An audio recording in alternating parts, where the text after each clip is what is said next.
Then I was invited to Bahia to hear healing and nurturing. It's like seeing the fabric of nature. It's like you see the frequencies and wavelengths, I don't know, of the ether of whatever's around.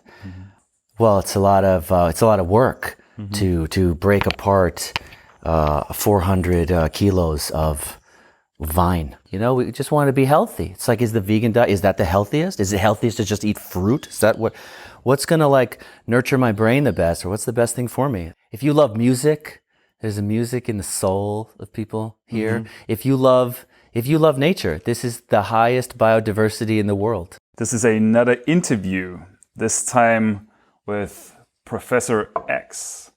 As you guys know, me and Alexandra, we escaped Europe. We traveled to Mexico, to Paraguay, and now we're in Brazil. And we're now in Bahia, and we met up with Professor X, and it was quite a coincidence that actually happened. And because this was quite an interesting scenario, we thought we're going to do an interview about this. And why don't you introduce yourself a little bit? I'm born in the States, lived mostly in California, and the last few years in Colorado. And then I started traveling the world full time 8 years ago, and lived in Bali, Cape Town, Peru, and now 3 years here in Brazil. And I fell in love with this forest.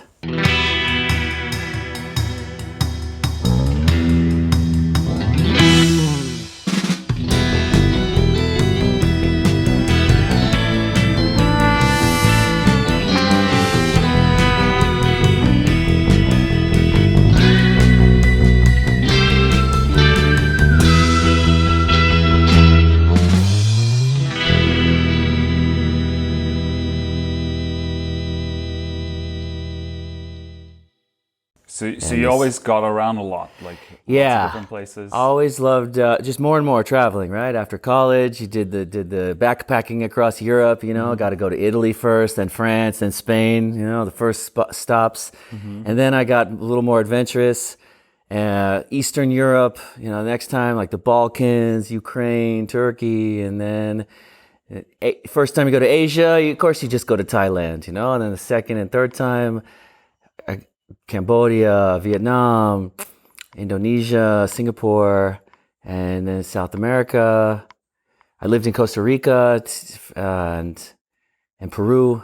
So, but what fueled that drive to go travel? Like, what did you do at that time? What did you study, or what was your passion? I was a lawyer. I was a lawyer for 10 years. Oh, wow. In Silicon Valley, San Francisco.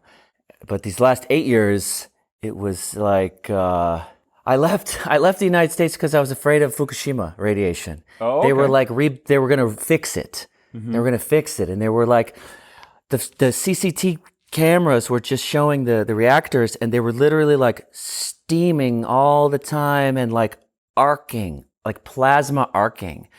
And I thought this is radiation that's just going into the air from Japan. It's going to hit. It's hitting me in Colorado. I got to get the hell out of the northern hemisphere. And what year was that? This was 2013. 2013. Damn, I lived in California at that time. So I was afraid for you at that time. If we were friends, I would have bought you a radiation detector, like I bought my sister. And so I went to Indonesia. I went to Indonesia, and I tried to stay outside the equator, right below the equator. And so I went to Burning Man in Cape Town, in Africa Burn, because I'd been to Burning Man 2 or 3 times, and so there I was in Singapore hostel. It was like, found some tickets. We're going to South Africa for Africa Burn. And what I found in South Africa was deep wisdom. That it was beautiful, you know, like You stayed for a while, right? I stayed for a year and a half. A year and a half. And I met some genius. I met one genius in particular that taught me a lot about, I don't know, like ancient wisdom, like I don't know, where, Tesla batteries, saltwater batteries, like alternative this and that, how to like making organite, right? Shape power, right? Build a pyramid. Build a pyramid. That's where I first got the idea to build that. I knew I wanted to live in a pyramid. So we didn't mention that yet, but we are actually right now in your pyramid. You built this one here in Brazil, and yeah, it's quite a special place. But before we talk about this place, like how did it continue when you were in South Africa? What was the next place? It was an invitation to Peru. My nephew was buying land for an eco village, and it was the good price. I trusted my nephew, and so I went to Peru, and I ended up just living in Peru for a year and a half and looking for land to do the eco village, but the deals kept falling through. And my Peruvian partner and we broke up, and then I was invited to Bahia to look at land, to look at homestead. It's the same thing was happening in South Africa. I was in Indonesia. I was offered land there. I was offered land in Cape Town, outside Cape Town, beautiful forest. It's like, of course, once I had these ideas, once I knew that I wanted to build sacred geometric structures and play with energy and ether, then land, and so everywhere I went, it was about finding the perfect land or just land. And it was here that it just came together. And at that time, were you still a lawyer? I quit. I quit lawyering in 2007 when I went to Costa Rica, but I wasn't ready, and I came back to the States in 6 months, and then worked again. Had like a ski and snowboard company, so I stopped lawyering in 2007, and so that was a long time ago. I ran the ski and snowboard company for a while, made some other investments, but. Yeah, letting my money work for me, not working for money. That's good. That's good. So when you were here in Brazil, what were your first thoughts? Like, you immediately wanted to go and buy some land, or was that? I was immediately offered land here, and a couple other places around here, and look at it. Like, it's so green, it's so dense, and there's water everywhere. That's probably the key. There's 7 springs on this land, which is 40 hectares. The whole mountain is flowing with water. Anytime there's a little like crevasse or whatever, little slight little valley fills up with water at the bottom. So I knew I could grow anything. And it's like super rural. There's nobody driving by. There's no building permits, no nothing. I could build. I could build whatever I want. I felt this like rural freedom, and I love the natives. They're like strong and capable, and they are and loving and funny, because they live in a paradise and life is good. Yeah. And this affects their mood. And over there at the town, even by the beach, is like a surfer, hey brother vibe that of respect is what I feel here. That's beautiful. That's great. Wonderful. So what are your plans for this place? What do you want to do? Like, right now we have this structure, right? Pyramid structure. We have a beautiful view over the land. And you said it was going all the way towards the hill. It's a kilometer. Down there, and that's beautiful. And here you have a little bit, a small lake, right? You build a dam, and now building it up. What's next? Next is a outdoor kitchen, storage, chill out, bathroom, like this structure. Because initially I did think I would live in this when I designed it, but I don't. And I'd rather make it a communal space, or space to invite people, like an event space. Or I just had my first ayahuasca ceremony here just 2 days ago. And then I want to build guest houses. Basically, I want to invite people here to help, to learn, to contribute. Yeah. I want to like an artist residency, so I can invite whoever I want to just be here to do their gift in a nurturing. The idea behind the phi ratio pyramid is that it harnesses the life force. So it's a healing space. And you're truly off grid. Like, it took us 20 minutes, half an hour to get here by car. And you said 4x4 is better, but some people do it in a Fiat Uno. Not Some not brave, so recommendable. some brave people. Yeah. like pro drivers can make it up here in a 2-wheel drive, but otherwise, yeah, it's 4-wheel drive only. There is electricity here.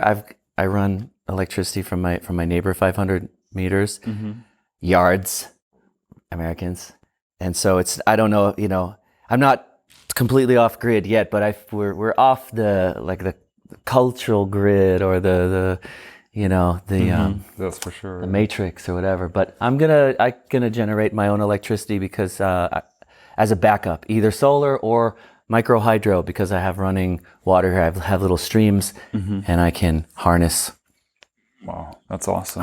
electricity. So here you do ceremonies right now. How often are you going to do ceremonies? Is there any regular schedule or? Not yet, but regularly. I mean, after the first one was so nice, and people really responded to it and appreciated the space. So again, like a healing space. So maybe once every other month. And you said you're going to do you're doing ayahuasca ceremonies. Do you want to explain how that works and what we will find there for those who don't really know what ayahuasca is? It's DMT. It's amazing to think about how it was found, because it's a mixture of two plants. It's a vine that is smashed open into little bits and fibers. A thick vine, really have to smash it over and over, break apart, and then it's a leaf.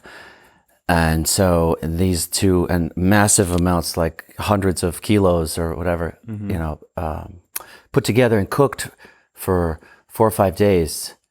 And it's a spirit, if you will, or because the DMT, it opens you up to the spirit world, which is, in my experience, healing and nurturing. It's like seeing the fabric of nature. It's like you see the frequencies and wavelengths of the ether of whatever's around. And then when you close your eyes, it's like 10 years of psychotherapy in 10 minutes.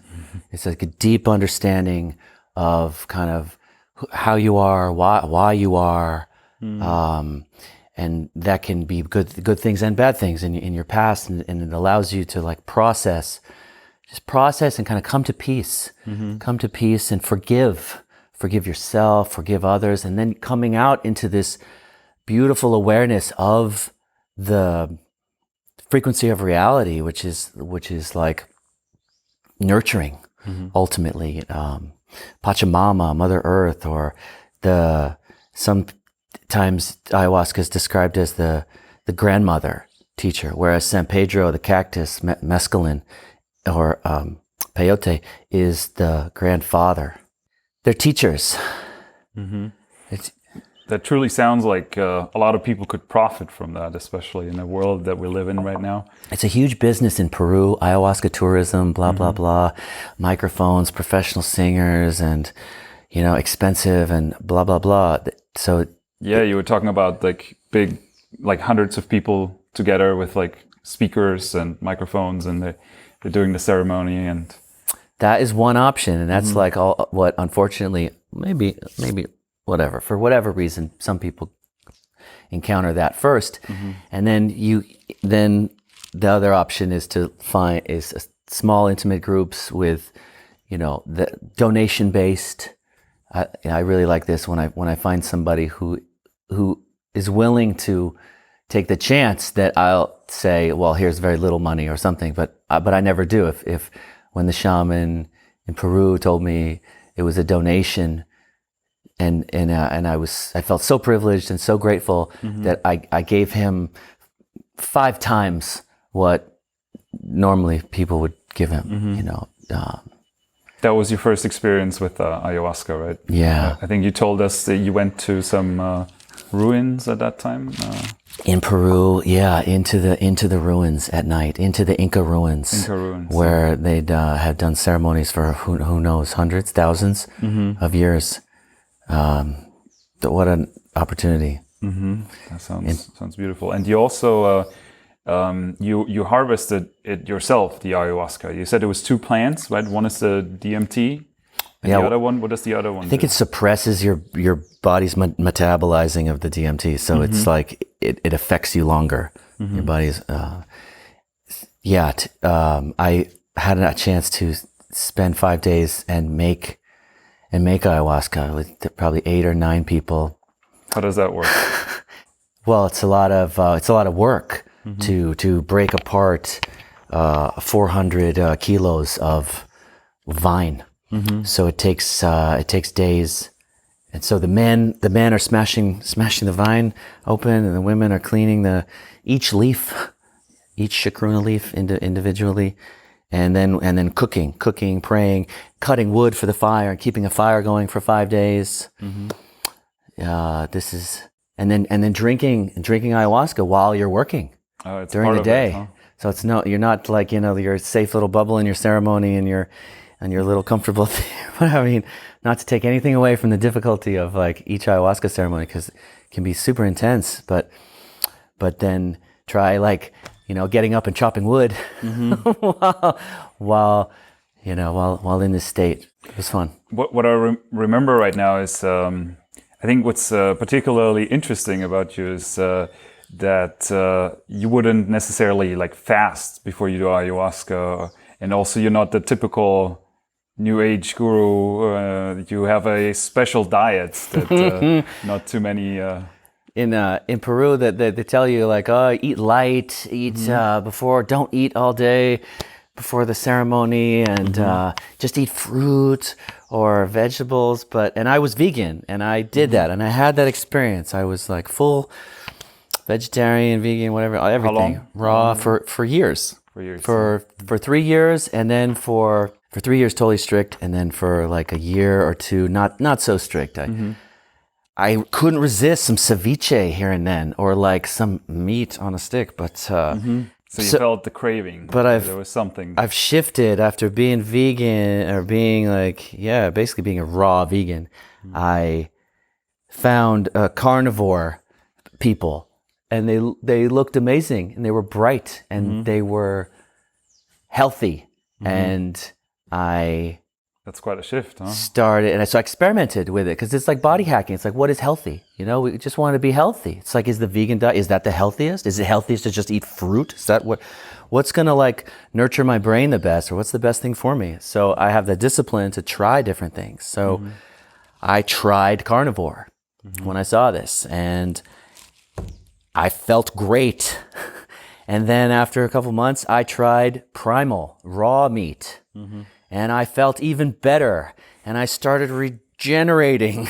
And like, really, like my teeth got stronger. You know, I watched my body change. And so, but I still, and so I've come back to ayahuasca ceremonies, like as a primal, like raw meat, you know, carnivore type. And it's the same. So it's not... No difference. Yes, exactly. Did the spirits not tell you, like, what are you doing? Or did you feel any difference? They do ask you what you're doing, you know? So it's if you're okay with what you're doing, and that's not the conversation I've had with the ayahuasca spirit about that. I did not get a rejection of meat in my ayahuasca ceremonies after eating meat, or even eating meat the same day of the ceremony. So that never seemed to be an issue or a problem. So like, yes, like let me tell you, like, here's somebody with experience. like if you're in ayahuasca circles, they tell you, "Oh my God, don't eat meat, don't eat meat." But I did, and it's fine. Yeah. You know, it's the What are you drinking right now? raw milk, leche, milk. leche cru. This is medicine, really. Like I don't even drink water. I just drink this with honey, and raw milk doesn't go bad. Pasteurized milk will turn into poison in an hour if you leave it out. Right, 2 hours. Dangerous. These are all things you can get here, right? Bahia, no problem. That's why I love this place. Is that the rural, the connection to the rural production of food. So the farms with cows selling directly to the little farm store. I've bought meat directly from the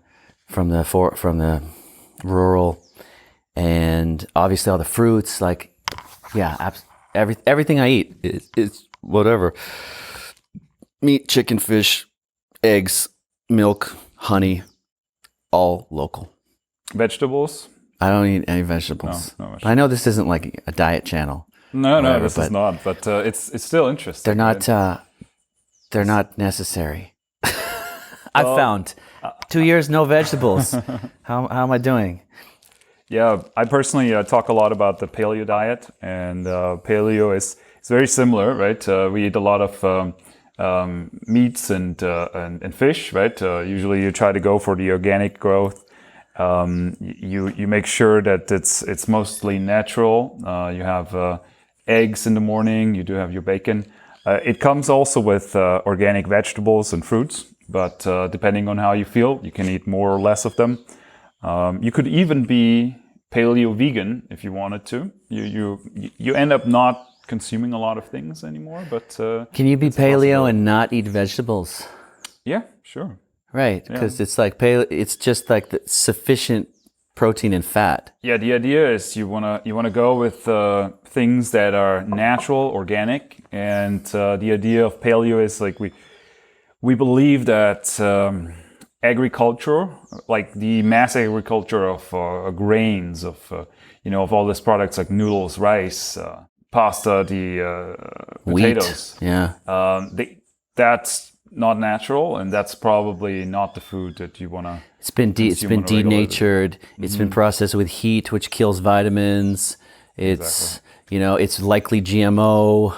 And with meats, I mean, for as long as it's possible to get your organic meat, a cow that lives in an area like this, probably you're all set. It's good. You could live off of that. You said you wanted to buy some livestock for your land. That's what's next. Yeah, next is chickens, goats, cows. I want my own milk. Simple. Just it's happening. It's basically just have to build a fence.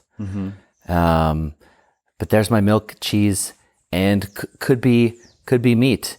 I mean, you have the space, right? So you could set it all up. And you said you planted some cacao trees. Cacao grows in the shade, so you don't have to cut down the forest.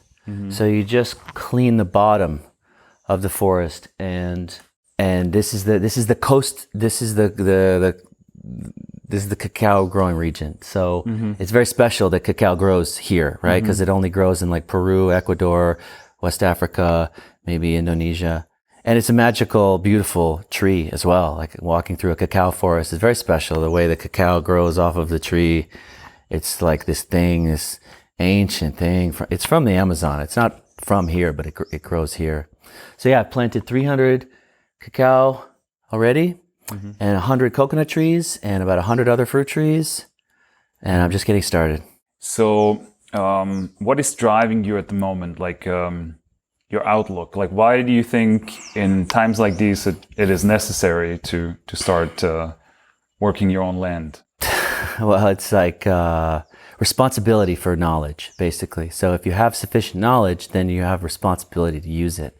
So it's like if I know how to, sacred geometric structure will nurture me. If there's a currency crisis, I've got my own food. It's resiliency. I'm protecting myself, my neighbors.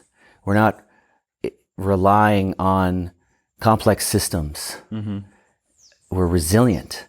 So we can't, we're growing our own food, which is just better for us. What you know? Yeah. So you're not going back to your lawyer career? Is that Go back to San Francisco to put on a suit at the moment and represent people fighting over money. Yeah. I mean, there are a couple cool things that I would have liked to do with the law, like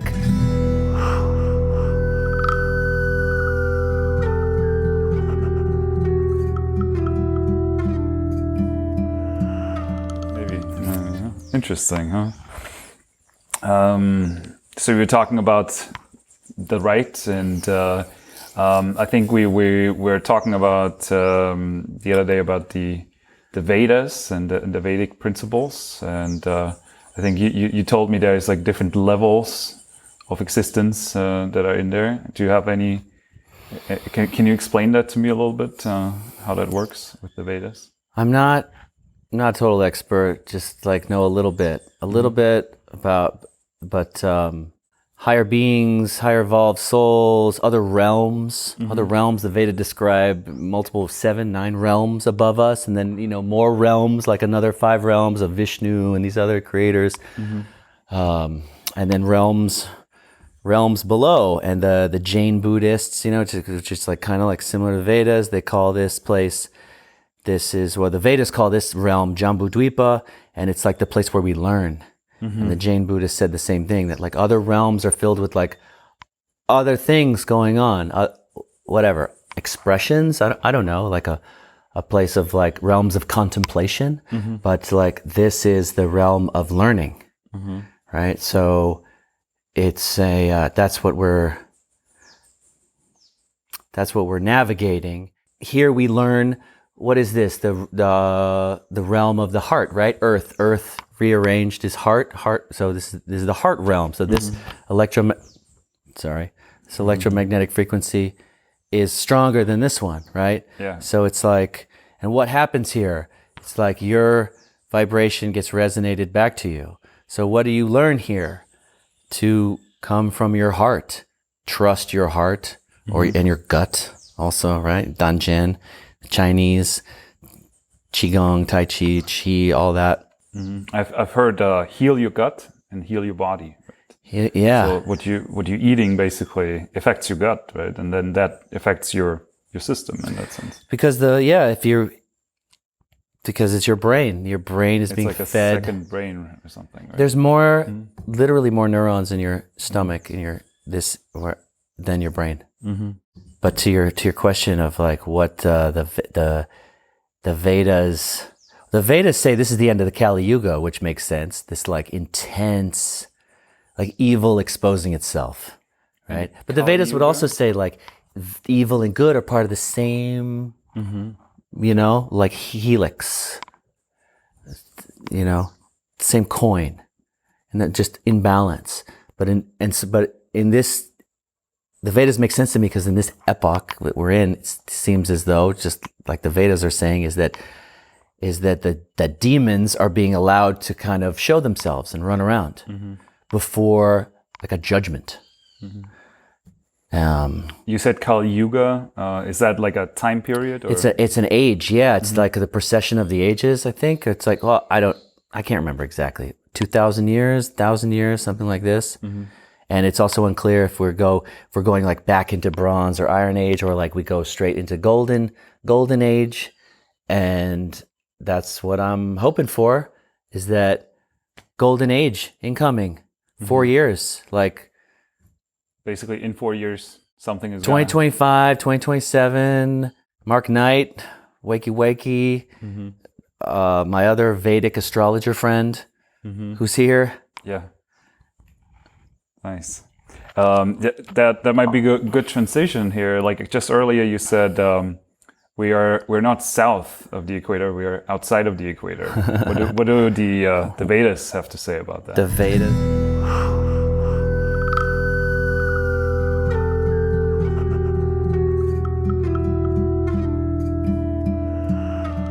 So the world right now, why 5 years? Is the system not stable enough to hold longer, or what's going on? Well, I think the system's breaking right now. The financial system's breaking, which is why cryptos are doing what they're doing and basically replacing fiat money. And governments are terrified of this, and so they're. But aren't the governments telling us that they put millions and billions into the financial system right now to help everyone? Isn't that going to help? Can you? Well, look at Zimbabwe. Mm-hmm. It's like, did printing more money help things? Did it make everyone richer? I mean, it did, right? They were all trillionaires. Yeah, I've been to Zimbabwe. I held my bundle of cash and I was able to buy a beer with it at that time. It was good. So you're saying that the money is not worth much anymore? Venezuela, so this is what invariably happens to every single fiat currency in history. They all go to zero. Mm-hmm. So, of course, the dollar will go to zero. Mm-hmm. It has to. And it's just a question of when. So yeah, the system's unstable. It broke in 2008 and they injected like 30 trillion into it. And then it stabilized for, what are we now, 11 years or 13 years? Mm-hmm. And so now it's breaking again, finally, because there's just a limit to how much you can hide all this like printed money. Well, the crypto is it. Bitcoin. Mm-hmm. It's like, and I'm not necessarily saying like Bitcoin's the answer or get Bitcoin or whatever. It could be manipulated, but the rise of Bitcoin from cents to $50,000, what does that represent? That is a collapse of the dollar and every other currency and every other thing. That's basically the world saying we trust Bitcoin more than gold, silver, dollars, euro, whatever. Mm-hmm. That's the reaction to like governments just printing money is, Bitcoin, Litecoin, whatever coin, 8,000 coins. Yeah, it's quite a lot out there. Interesting. So Bitcoin. So, but why 2025? But hold that thought. So, 25, 27, this is what certain people that study the Vedas say. This is the timeline. Or people that I trust and know that have like meditated in the cave for a month and are brilliant people seeing this and studied this. And this is why I'm saying this. It's this arc of time. So the Vedic astrology is kind of aligning with that thought that we have that right now the system is kind of on the edge, and within the next few years it's probably going to collapse. And then the Vedas have already talked about that, right? They kind of like foresee it with their astrology, right? Exactly. That's why people like Mark Knight are able to predict.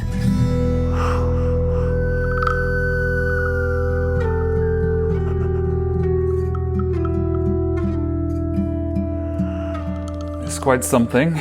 I gotta say, we're really glad that you brought us out here to your little land, because it's a big land. We spent the night here, and last night it was raining, and it was just wonderful how the rain's dripping on your roof. You don't hear anything. There's no cell phone towers. There's nothing here, right? It's just you feel extremely connected to nature, and now today we have this beautiful view, and it just makes you want to be at a place like this. And I think it doesn't matter what's happening in the rest of the world. If you have a sanctuary where you can come back to, and it's something like this, I think you can easily live here for years and make it work. And I think that's your plan, and I think we are looking into that as well, because I think that's something that, if you're able to support yourself and your family just by having your own land, I think that's one of the highest achievements that you have, right? Like, it's just, and it might be really simple, right? It's just something that has been forgotten, right? And now we have to relearn it. I mean, I don't know, right? I don't know how to keep cattle, how to build a house. They don't teach that in law school. Yeah, they don't, right? I've never learned that in school either, and but I think it's an exciting time because we can still learn it, right? They don't teach that in school on purpose to create dependency. Yeah. And we have the internet. We can find all these solutions anywhere, and if we just have the strength to just try and honor our ancestors who did it without the internet. Yeah, that's right. I mean, they might have learned it from their forefathers, right? They talked about it and told them, right? Without an escape, like there's no like giving up. They couldn't give up, so they did it, and it's like a renaissance of responsibility. Yeah, because we know what's in the food in the supermarket. We know there's fluoride in the water, and gotta get away from that stuff. We know like the cities have descended into, or we know what that 4G, 5G is not nurturing. These things aren't put up to help us. So it's like our own responsibility. Yeah, and it's harder. The roads are harder. Just taking roads for granted. Like. Yeah, it's harder. Yeah. But this is the payoff, is that it doesn't matter what's happening in the city. It doesn't matter what's happening in the capitals. It doesn't matter what the politicians are saying, because we're out here taking care of ourselves. And they're not coming out here. Because we're not dependent on them. You see how it's like breaking up from like a toxic, whatever, job, parent, relationship, like, I'm divorcing the state. Exactly. But we still have property. We still need the states, for property rights. Basically that. It feels to me like they should have a certain basic functionality to the people, but I mean, everything else, there's no reason to have a big state. They're like a parasite that just votes themselves money and destroys the currency every time, and just gets bigger and bigger and bigger. Yeah. So they have these arcs. So if you look at history and all these empires, they're always like 200, 250 years, all of them. And sorry, US, you're at like 225 years. You're ripe, you're ripe to spoil. And it's like obvious that this is like an arc, a theme in history. It's what happens every time. So there'll be a renaissance in America, and I will come back and see it and love it.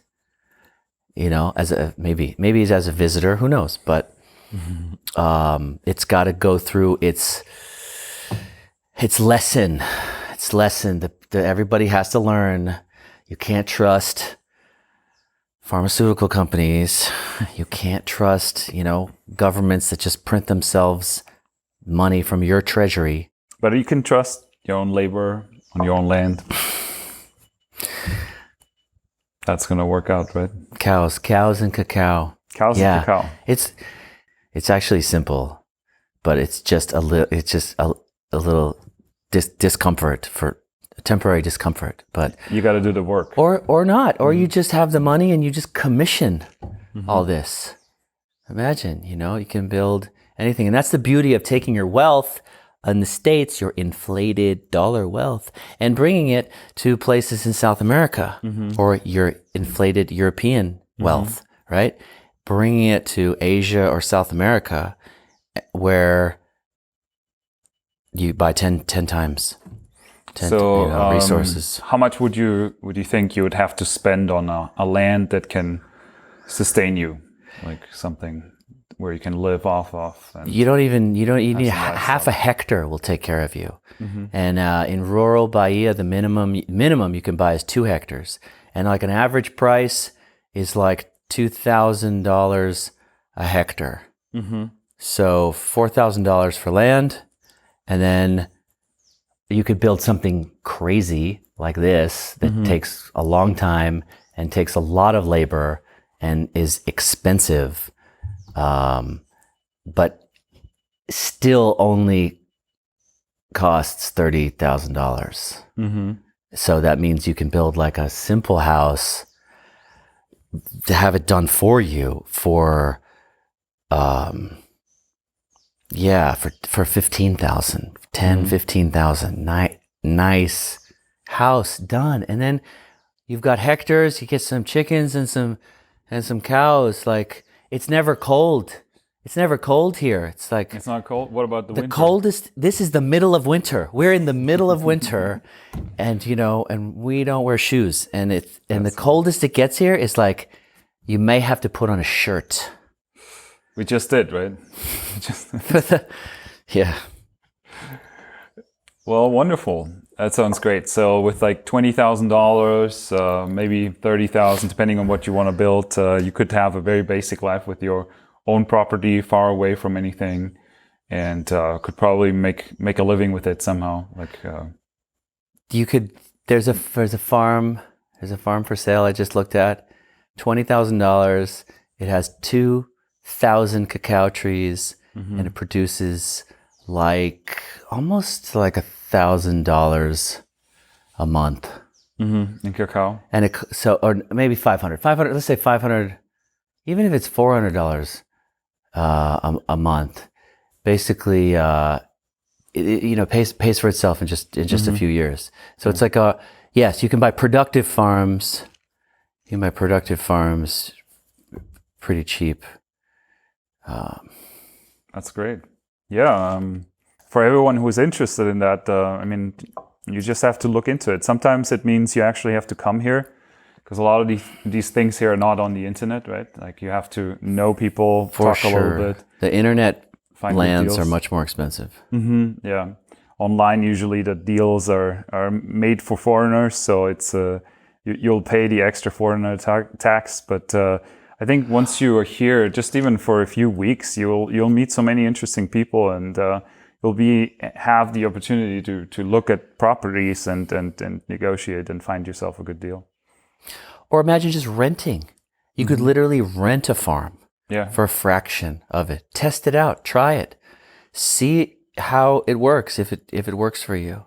Yeah, we can just welcome people here.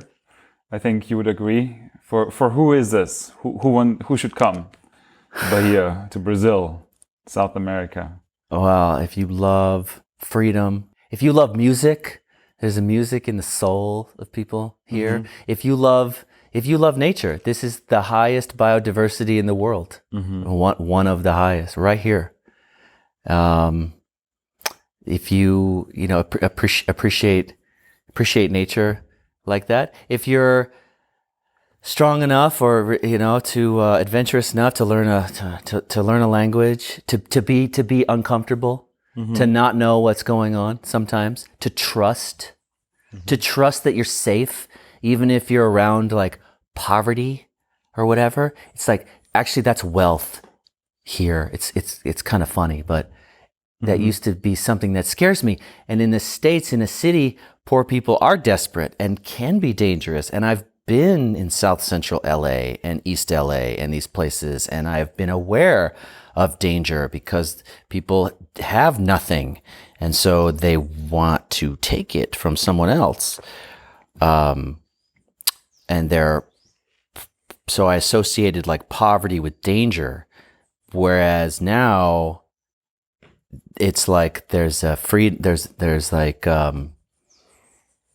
I don't know, you have more with less, or there's a freedom in that, or rather in a place like this, the rural people are content. So even though they may be, quote unquote poor, they're rich. They're rich and happy. It's like they're rich in spirit. So so imagine, who would you rather hang out with? Someone, rich in abundance, in gratitude, right? Warm, or somebody like stressed, even if they have like hundreds of thousands of dollars in the bank, whatever, like trying to make more, stress, make the next deal, gotta go here, traffic, oh fuck, time, what time, dinner is at 7, like this shit.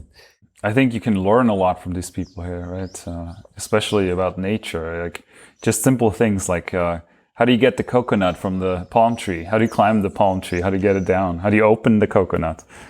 Well, lots of coconuts here. They're delicious. But yeah, you need to figure it out first. How do you get rid of the snake?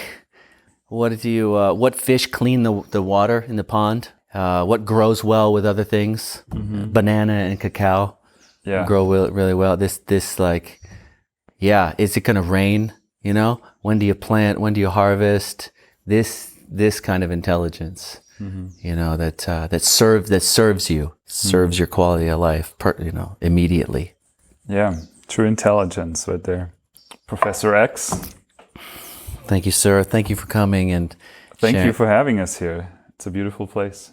I'm glad you like it, and it's great. Thank you for appreciating it. Thank you for appreciating it. It was a lot of work. Yeah, for a couple of years. It's amazing. We're still on the go, right? We're still traveling right now, still exploring the different South American countries, but at some point we might also want to find ourselves some property, and who knows? Maybe Bahia is the place to go back to. Be my neighbor, bro. You're welcome here. Yes. Smart people are welcome. Maybe that farm over there. Soon I'll be there, and then we'll share. You give me some of your cacao beans, and I'll get you some, I don't know, coconuts, or what else? What else do we have? This is the ancient way. This is it. Being in abundance. Michael Tellinger speaks about this in Ubuntu in South Africa, right? His vision of a successful society that has more than it needs, and so it can gift. So that's also my vision, is to just create crazy abundance, gift to my community, to my neighbors, and create goodwill. That's the currency. Awesome. Sounds great. I know if people want to get in contact with me, they don't. No, listen, no. They have to come to Bahia. You got to know you. It's got to be vouched for, please. Nothing random.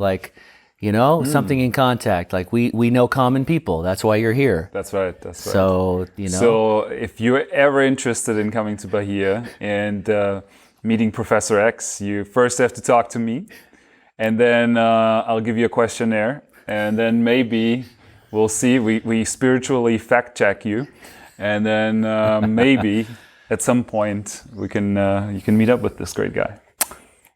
Thank you, brother. Awesome, man. Thank you for the interview. Has been great. Safe journey. You're blessed. Stay lucky. Come back. We will. Awesome. See you guys.